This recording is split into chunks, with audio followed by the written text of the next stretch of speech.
ఇప్పుడు ప్రపంచాన్ని నడిపించే శక్తులు అంటే అమెరికా, రష్యా, చైనా.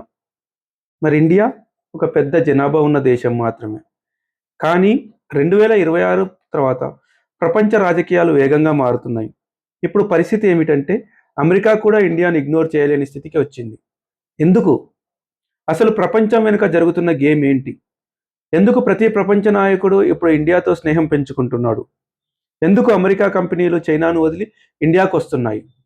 ఇంకా రాబోయే 20 సంవత్సరాల్లో ఇండియా నిజంగానే ప్రపంచ సూపర్ పవర్ అవుతుందా? ఈరోజు ఈ పూర్తి కథనం తెలుసుకుందాం. ప్రపంచంలో శక్తి ఎప్పుడూ ఒకే దేశం దగ్గర ఉండదు. ఒకప్పుడు బ్రిటన్ ప్రపంచాన్ని నడిపించింది.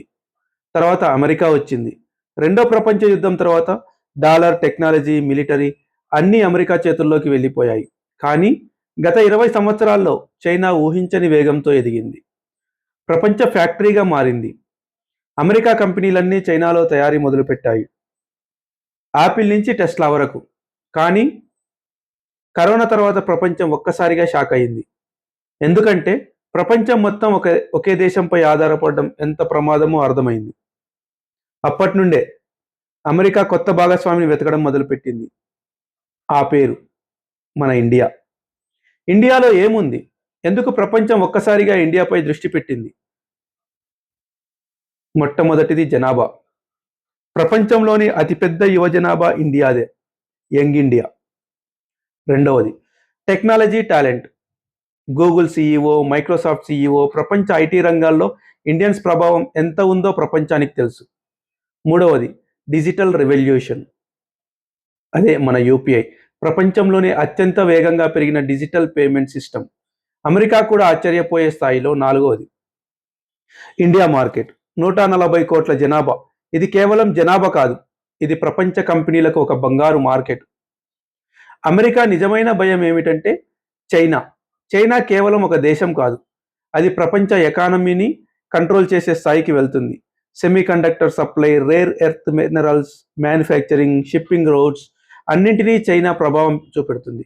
అందుకే అమెరికా ఇప్పుడు ఒక కొత్త ప్లాన్ అమలు చేస్తుంది, చైనా ప్లస్ వన్ స్ట్రాటజీ. అంటే చైనాపై ఆధారపడకుండా మరో దేశాన్ని పెద్ద తయారీ కేంద్రంగా తయారు చేయడం. ఆ అవకాశం ఎక్కువగా ఎవరికి వస్తుంది? మన ఇండియాకి. ఇండియాకి ప్రపంచంలోనే అతిపెద్ద బలం ఏమిటో తెలుసా? డెమోక్రసీ. అమెరికా దృష్టిలో చైనా లాంటి నియంత్రణ వ్యవస్థ కంటే ఇండియా లాంటి ప్రజాస్వామ్య దేశంతో పనిచేయడమే సేఫ్.